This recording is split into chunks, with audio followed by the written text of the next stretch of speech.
আসসালামু আলাইকুম। অদম্য বাংলাদেশ টি-20 কাপের ফাইনাল ম্যাচটা টি স্পোর্টস ইউটিউবে যেখানে অফিসিয়ালি ব্রডকাস্ট করা হচ্ছিল, আমরা কমেন্ট্রি করছিলাম। ৩ মিলিয়ন মানুষ সর্বমোট দেখেছেন ফাইনালটা।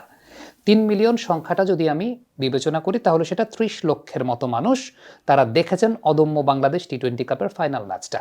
একটা ডোমেস্টিক টুর্নামেন্ট, যেই ডোমেস্টিক টুর্নামেন্টের আগে কথা হচ্ছিল যে বাংলাদেশের দর্শকরা ক্রিকেট থেকে মুখ ফিরিয়ে নিয়েছেন, সেই টুর্নামেন্টে ৩০ লক্ষ মানুষ শুধুমাত্র ফাইনাল ম্যাচটা উপভোগ করেছেন।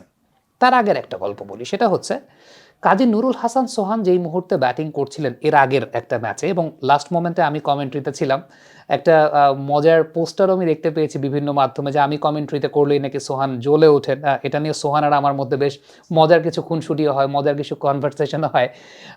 ওই সময়টাতে সোহান যখন ব্যাটিং করছিলেন তখন প্রায় ২.৫ লক্ষ মানুষ at a time T Sports ইউটিউবে তারা দেখছিলেন সোহানের ব্যাটিংয়ের সময়টা, ওই ১৬ থেকে ২০ নম্বর ওভারের ওই সময়টা। এই ডেটাটা কমেন্ট্রির সময় তো আর আমরা জানতে পারি না, তবে কমেন্ট্রির পর প্রডিউসিং প্যানেলে থেকে এটা বলা হচ্ছিল যে সোহানের ব্যাটিংয়ের ওই সময়টা ১৬ থেকে ২০ নম্বর ওভার ২.৫ লক্ষ মানুষ টি স্পোর্টসের ইউটিউব চ্যানেলে তারা দেখছিলেন। এখন এটা টি স্পোর্টসের ইউটিউব চ্যানেলের গল্প। থার্ড পার্টি অনেক অ্যাপ আছে যে সমস্ত অ্যাপে ক্রিকেট খেলা দেখানো হয়, অনেক জায়গা আছে যে সমস্ত জায়গায় ক্রিকেট খেলা দেখে, সেই সংখ্যাগুলোকে আমি যুক্ত নাই করছি, বা সেই অঙ্কগুলোকে যুক্ত না করাটাই বেটার। কিন্তু সোহানরা ব্যাটিং করছেন, ২.৫ লাখ মানুষ ওই টাইমে অ্যাক্টিভলি টি স্পোর্টসে অনলাইনে খেলাটা উপভোগ করছেন, অনলাইনে খেলাটা দেখছেন। আর ওই ম্যাচটার সময় তো টেলিভিশনও দেখানো হচ্ছিল, অনেক মানুষ নিশ্চিত সেখানে টেলিভিশনেও খেলাটা দেখছিলেন। তাহলে কে বলে যে বাংলাদেশের মানুষ ক্রিকেট থেকে মুখ ফিরিয়ে নিয়েছে? ক্রিকেট থেকে মুখ ফিরিয়ে নিয়েছে এই ধরনের কথাবার্তা যখন বলা হয়, আমার কাছে ব্যক্তিগতভাবে মনে হয় যে এটা একটা ফেক বাংলাদেশের প্রতিচ্ছবি আমাদের সামনে তৈরি করে রাখা হয় সোশ্যাল মিডিয়াতে। একটা ফেক বাংলাদেশের প্রতিচ্ছবি আমাদের সামনে তুলে ধরা হয় যাতে আমরা ফ্রাস্ট্রেটেড হয়ে যাই এই দেশটাকে নিয়ে, আমরা ফ্রাস্ট্রেটেড হয়ে যাই এই দেশের সামগ্রিক বিষয়বস্তুকে নিয়ে। দেখেন, গণমাধ্যমের একটা খুব ইন্টারেস্টিং ব্যাপার আমি লক্ষ্য করেছি এই টুর্নামেন্টটায় কমেন্ট্রি করতে গিয়ে। প্রথম দিন যখন আমি পিচ রিপোর্ট করতে গেলাম ওই সময়টাতে, তখন টু বি ভেরি অনেস্ট খুব বেশি দর্শক ছিলেন না, আসলেই খুব বেশি দর্শক ছিলেন না পিচ রিপোর্টের সময়টাতে। তখন খুব বেশি মানুষ হয়তো বা জানতো না যে এই টুর্নামেন্টটা হচ্ছে।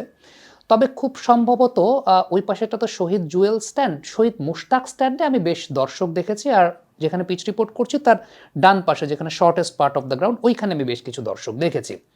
কিন্তু যখন মোটামুটি প্রথম ইনিংসটা শেষ হয়ে গেল, দ্বিতীয় ইনিংস শুরু হচ্ছে, আমি দেখি যে সিনারিও চেঞ্জ।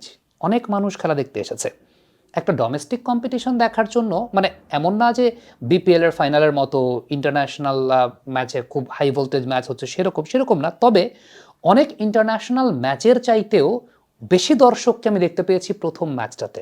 একদম it's a true assessment, it's a true judgment. ওই সময়টাতে অনেক মানুষ ছিলেন, এবং কমেন্ট্রি বক্স থেকে তো পুরো মাঠটাকে দেখা যায়। আমি মনজুর মোর্শেদ ভাইকে বলছিলাম যে ভাইয়া, খেয়াল করছেন কত মানুষ আসছে খেলা দেখতে? মানে এত মানুষ খেলা দেখতে আসছে, এটা কারা, কোত্থেকে আসছে? তো মনজুর ভাই বললেন যে অনেক মানুষ, ইন্টারন্যাশনাল ম্যাচেও এরকম মানে মানে অনেক সময় হয় না। আমি বলছি না যে সংখ্যাটা অনেক, মানে ২০-২৫ হাজার দর্শক সেটা না, বাট একটা ডোমেস্টিক কম্পিটিশনেও আসলে এই টাইপের, মানে আমরা তো এক্সপেক্টও করিনি। মানে যেরকম সোশ্যাল মিডিয়াতে দেখি ক্রিকেট নিয়ে এক ধরনের বিদ্বেষ ছড়ানো হয়, ক্রিকেট নিয়ে এক ধরনের মানে ক্রিকেটকে অনেক বেশি মাত্রায় পলিটিসাইজড করে উপস্থাপন করা হয়, সেইখানে মানুষজনের একটা অ্যাসেসমেন্টের জায়গা থাকে। একদমই আমি আসলে মানে এক্সপেক্ট করিনি যে এত মানুষ খেলা দেখতে আসবেন। এরপর দ্বিতীয় ম্যাচেও বেশ ভালো দর্শক ছিলেন, অনেকে শুক্রবার দিন অনেকে খেলা দেখতে এসেছেন। পরের দিন আমি বলবো শনিবার দিন একটু কম দর্শকই দেখেছি, এটা অস্বীকার করার কোনো কিছু নাই। কিন্তু ওই যে বললাম, সোশ্যাল মিডিয়াতে কিংবা টি স্পোর্টসের ইউটিউবে আমি যদি চিন্তা করি তাহলে প্রায় ২.৫ লক্ষ মানুষ শুধুমাত্র শেষের ৪ ওভারের ডেটা আমরা পেয়েছি। এবং এই ডেটা তো আলটিমেটলি কোনো টেম্পারিং কোনো ডেটা না, এই ডেটা তো সবাই দেখতে পায়, সবাই জানে বিষয়টা আসলে কি। ফাইনাল ম্যাচে ৩ মিলিয়ন মানুষ ফাইনাল ম্যাচটা দেখেছে, এবং ফাইনাল ম্যাচটা যে সময়ে আমি টস তো ফাহিম রহমান করেছেন, আমি পিচ রিপোর্টটা করেছি। এবং পিচ রিপোর্টের সময় প্রথমে মাইক্রোফোন কাজ করছিল না, একটা যান্ত্রিক জটিলতা ছিল, একটা যান্ত্রিক ত্রুটি ছিল। কিন্তু এরপরে যখন মাইক্রোফোনে আমার কণ্ঠটা ভেসে উঠেছে মানে পুরো স্টেডিয়ামে, তখন একটা চিয়ার আমি শুনতে পারলাম। তো তখন চিয়ার শুনতে পারলাম যে দর্শকরা আছে। সো দর্শকরা কিন্তু পার্টিসিপেট করেছে। একজন বাইক নিয়ে গেছেন, প্রায় মনে হয় ইয়ামাহার একটা বাইক, 2.5 লাখ টাকার উপরে দাম পেয়েছেন। খুব চমৎকার। এবং সবচেয়ে ইম্পর্টেন্ট ব্যাপার, বাচ্চারা ক্রিকেট দেখতে এসেছে, বাচ্চারা ক্রিকেট দেখতে আসে। অনেককে দেখেছি ফ্যামিলি মেম্বার্সদেরকে নিয়ে এসেছেন। মানে আমি সবসময় বিশ্বাস করি যে একজন বাচ্চা যদি আসে তার সঙ্গে বাবা মাও আসে, বাচ্চা বাবা মায়েরা এসেছেন। সো বাংলাদেশের দর্শকরা ক্রিকেট থেকে মুখ ফিরিয়ে নিয়েছে। এই যে একটা ফেক জিনিস আমাদের সামনে উপস্থাপন করা হয়, এটা একটা ফেক বাংলাদেশের প্রতিচ্ছবি আমাদের সামনে উপস্থাপন করা হয়, যেটা আমার কাছে ব্যক্তিগতভাবে মনে হয়। আমি জানি না যে কার কি স্বার্থ এই জায়গা থেকে।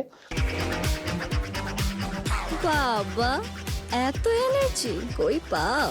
এই পাওয়ার